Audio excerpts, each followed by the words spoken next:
And I think we're live.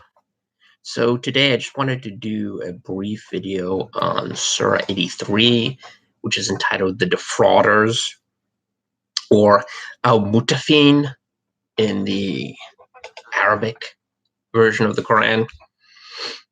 And this is an interesting surah because it first of all, it has one of those titles that is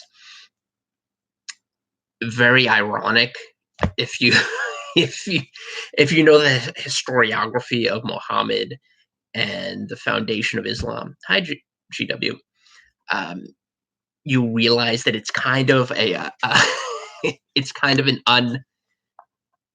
unintentional jab at Muhammad himself, because he was basically a gigantic con artist. I refer to Muhammad as the first multi-level marketing salesman in history, and it's one of the only MLMs where even the person who created it doesn't really win in the end. Hi, Inky.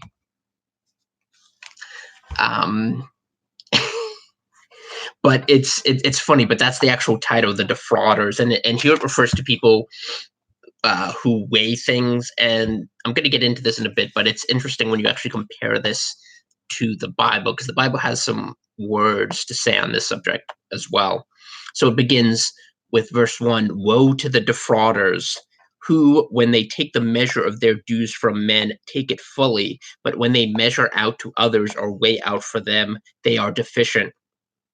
Do not these think that they shall be raised again for a mighty day, the day on which men shall stand before the Lord of the worlds?" So if you actually compare and contrast this with the Bible, there are verses, and this is particularly so after the introduction of the law, when the law is given. You find a lot of these verses in the Pentateuch, Exodus and Numbers and Deuteronomy. So, for example, in Deuteronomy 25:15, it says, well, actually, let me begin with 25:13. It says, "Thou shalt not have in thy bag divers weights, a great and a small. Thou shalt not have in thine house divers measures, a great and a small. But thou shalt have a perfect and just weight, a perfect and just measure shalt thou have, that thy days may be lengthened in the land which the Lord thy God giveth thee." And you see this again in Proverbs, which my pastor has called the Constitution of Heaven. So in Proverbs 11:1, it says, "A false balance is abomination to the Lord, but a just weight is his delight." And this is, hi, Miss Bluebird. Hi, Jesus Lord. This is a key point, and this is one of the reasons it's emphasized so much, particularly in the Pentateuch, in the books of Moses. The idea that this should be a reflection of God, who's perfect, who's not a respecter of persons, who doesn't dole out punishment or blessings based on an individual's individual based on like a particular individual's caste, or how he how he's reflected in the broader society. And these things should be a reflection, and you see this throughout the Old Testament, particularly when the prophets condemn Israel for taking advantage of the particularly the religious ruling class, for taking care, for ignoring the needs of the poor, for mistreating people, and professing to worship God, but really ignoring God's commandment. And it's also pointed out by Jesus when he condemns the Pharisees in the Gospel of Matthew, particularly when he's ascribing woes onto the Pharisees and he says you pay the tithe of mint and cumin, but ignore the weightier measures, mercy and justice. So this is a recurring theme, and it makes a lot of sense when you look at the Bible as a relationship between God and man, and particularly in the Old Testament between God and Israel, and what he expected of them. And this was one of the things, not to have diverse weights and measures, not to put on well, it has a practical application in the way people are treated, but also it has a spiritual application in the sense of um, not to exalt people above others, particularly because of their because of external features, like like when Jesus condemns the Pharisees, he says they seek to enlarge the borders of their garments and seek out the high places in the choice seats in synagogues, and make a public display of their faith.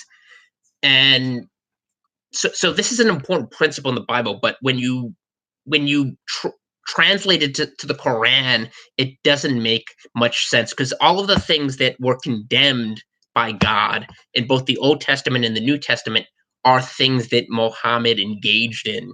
So this idea of diverse weights and measures, or in this case, he's referring to the stinters. That's what it means. He's basically indicting his own religion, because it's a religion focused on exalting this one specific group of people, this one ethnicity, and this one religion above all others. So it doesn't really make much sense. Yeah, the Zabibas. I saw a guy at the post office. I thought it was a birthmark or some sort of skin condition. Then I heard the call to prayer, the muezzin piping up from his cell phone, and I looked at his forehead again, and it was a Zabiba. You see that occasionally, not that often, but you see that occasionally, particularly in places like New York, where there's a large Muslim population. Um, but yeah, it's ironic when you see Muhammad condemning these things, that he is at the same time extolling in other parts of the Quran. So, I mean, in the Bible, it makes sense when you look at God's how God relates to man, but it doesn't make much sense at all when you look at how Muhammad has constructed his religion.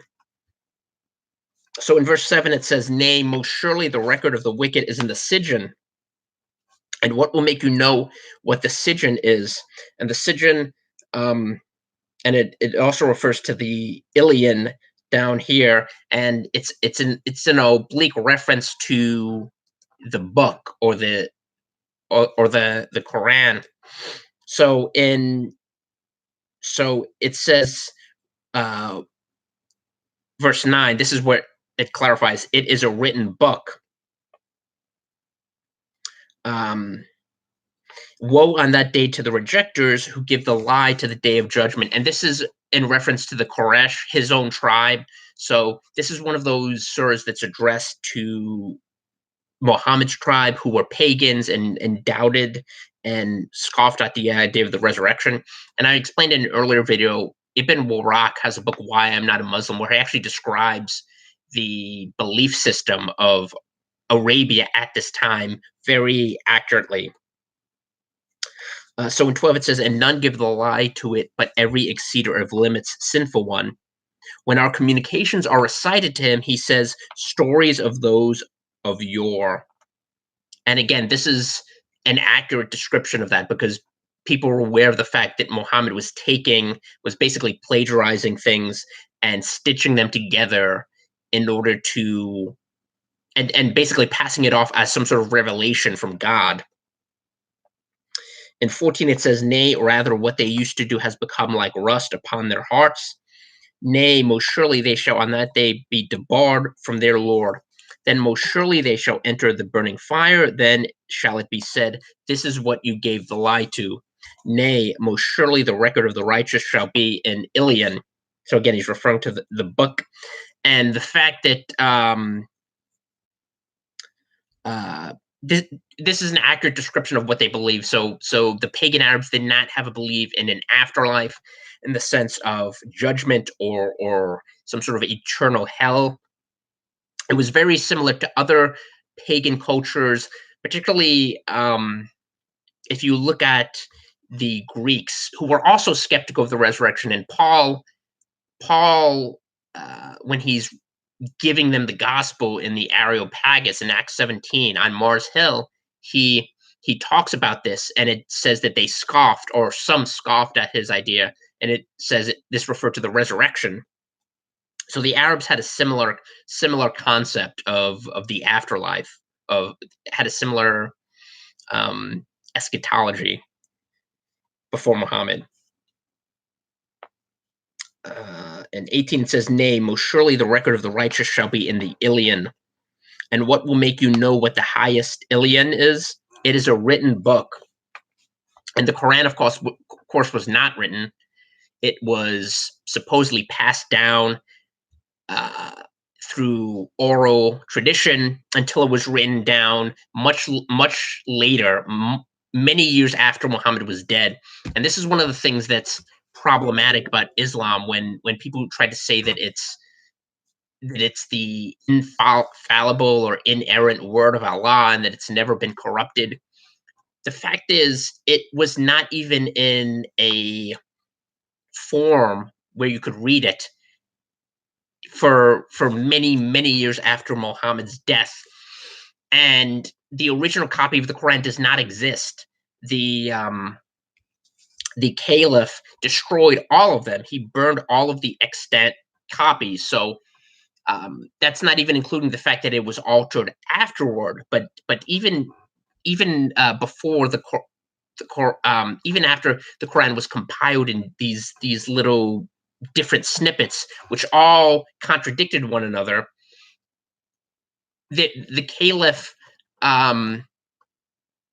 completely destroyed all of them. So we don't even know what the original Quran, or more likely Qurans, what they said.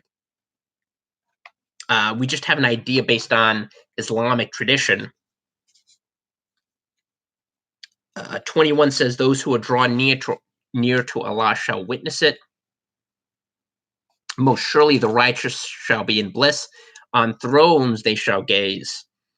You will recognize in their faces the brightness of bliss. They are made to quaff a pure drink that is sealed to others. The sealing of it is with musk, and for those that let the aspirers aspire." And again, this is completely it's a complete absence of God. Now, Jesus told the apostles that they would judge the 12 tribes, but here you have the people sitting on thrones, but there's no God. It's completely detached from any sort of spiritual connotation. It's just uh, all about indulgence and gratifying worldly desires and aspirations. So it doesn't make any sense in the context of this being paradise, except it insofar as Muhammad's vision of paradise was simply a very sensuous version of what he desired to do while he was on Earth. So in 27, it says, "And the admixture of it is a water of tasneem, a fountain from which drink they are drawn near to Allah." And one of the things is Muhammad would transpose things that people in Arabia were familiar with, to his vision of paradise. Yeah, there's something called the challenge of the Quran, or the I think it's called the Mukata'at. I'm probably horribly mispronouncing that, but it's basically the challenge of the Quran in order to reproduce it. And it's something that's ridiculous because it's not falsifiable, it's not testable. And furthermore, there are people that actually have met the challenge of the Quran. There were two Coptic Christians who reproduced the Quran in almost every respect, stylistically or aesthetically. Basically, copied the style of the Quran, and the only things they changed were the theology. So instead of referring to Allah and His apostle, it refers to the triune God, or Father, God the Father, the Son, and the Holy Spirit. So those were the only things that were changed. So they basically met the challenge of the Quran, and Muslims, of course, dismissed it, but they did. Hi, Corins. So yeah, so that's what he's doing. He's basically inserting things that his audience would be familiar with. In 29, surely they who are guilty used to laugh at those who believe, and when they passed by them, they winked at one another. And this is something Muhammad believed, that the Jews and Christians and pagans were all collaborating against him. He was very paranoid. And when they returned to their own followers, they returned exulting. And when they saw them, they said, most surely these are in error, and they were not sent to be keepers over them. And this is another aspect of Islam. It's focused on dominance. There's no such thing as an egalitarian version of Islam or an egalitarian Muslim society. There's no such thing as equal rights. Non-Muslims are always subservient to Muslims and forced into dimitude. They have to pay the jizya, which is basically a poll tax for non-Muslims. They have to, their religious, the practice of their faith is circumscribed greatly, if it's not forbidden altogether. And Robert Spencer describes this in his book, The History of Jihad, from Muhammad to ISIS. When the Muslims came to India, they completely subjugated them. And it was the same thing throughout the world, wherever Islam made any sort of incursion.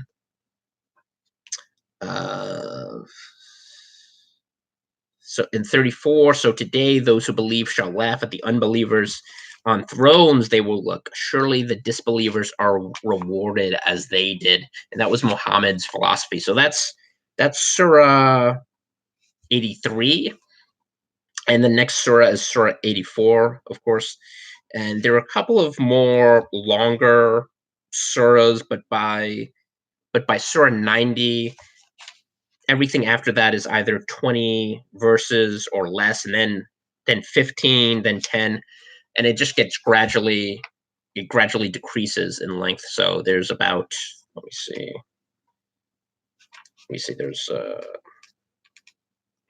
there's about like 17 pages left, and then I'll do a summary of what we've been over the past 7 or 8 months.